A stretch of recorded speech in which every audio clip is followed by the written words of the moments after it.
Finally दोस्तों Xpro India limited ने अपने Q1 के जो रिज़ल्ट है वो अनाउंस कर दिए हैं।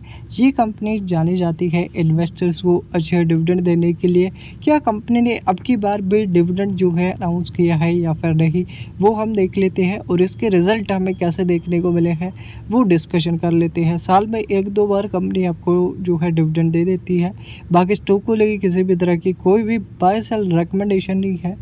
आप यहाँ पे देख सकते हो जो नोट्स में आपको अनाउंसमेंट देखने को मिल रही है, क्लियर यहाँ पे आप जो है देख सकते हो। वैसे कोई इम्पोर्टेंट अनाउंसमेंट नहीं है, ना ही हाल फिलहाल आप देखोगे तो कंपनी जो है डिविडेंड की अनाउंसमेंट करते हुए नज़र आई है।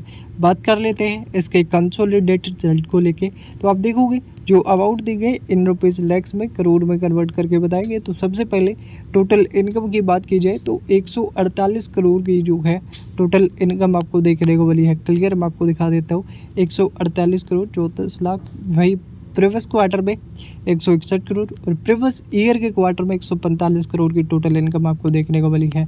और इस क्वार्टर में आप देखोगे जो अदर इनकम है वो आपको ईयरली बेसिस पे देखा जाए वहाँ से डिक्रीज़ होते हुए नज़र आई, जो कि क्वार्टरली बेसिस पे देखोगे वहाँ से ही आपको जो है इंक्रीज़ होते हुए नज़र आई है। बात की जाए रेवेन्यू फ्रॉम ऑपरेशंस की तो आप देखोगे 144 करोड़ 90 लाख का जो है इनकम जनरेट किया कंपनी ने रेवेन्यू फ्रॉम ऑपरेशन से। और प्रीवियस क्वार्टर में आप देखोगे 158 करोड़ और प्रीवियस ईयर में 138 करोड़।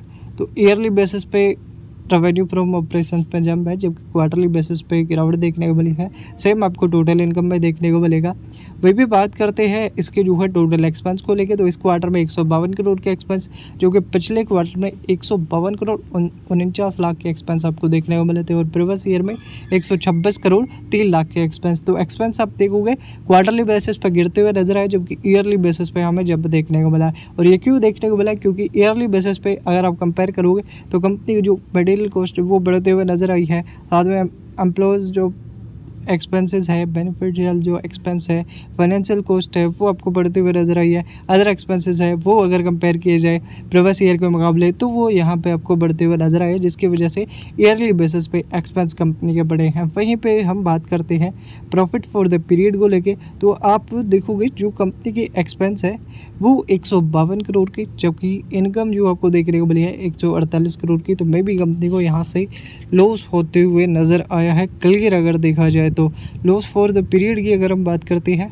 इसलिए मैं आपको बोल रहा था कंपनी थोड़ा बहुत डिविडेंड भी देते हुए नजर आती है, पर इस बार कंपनी को लॉस देखने को मिला। कितना लॉस देखने को मिला वो हम देख लेते हैं। आप देखोगे लॉस फॉर द पीरियड तो अब की बार का 5 करोड़ 48 लाख का लॉस है, जो कि प्रीवियस क्वार्टर का जो प्रॉफिट था वो 6 करोड़ 57 लाख का। और प्रीवियस ईयर के क्वार्टर की बात की जाए वहाँ पे 14 करोड़ का प्रॉफिट था। तो अब की बार के जो रिजल्ट है आप ईयर ऑन ईयर बेसिस देखो, क्वार्टरली बेसिस देखो तो काफ़ी ख़राब हमें देखने को मिले हैं। कल के सेशन में नेगेटिव इम्पैक्ट स्टॉक पे आ सकता है। बाकी स्टॉक को लेकर किसी भी तरह की बाय सेल रिकमेंडेशन नहीं है। आप देखोगे ₹2.40 का EPS माइनस में आपको देखने को मिलेगा, जो कि प्रीवियस क्वार्टर में ₹2.95 और प्रीवियस ईयर में ₹6.36 का आपको जो है EPS देखने को मिल रहा है। तो EPS भी जो है हमें माइनस में देखने को मिल रहा है। Q1 रिजल्ट जो है काफ़ी ख़राब आते हुए नजर आए, जिसकी वजह से नेगेटिव इम्पैक्ट कल के सेशन में देखने को मिलेगा। बाकी वीडियो पसंद आई हो शेयर जरूर करें। धन्यवाद।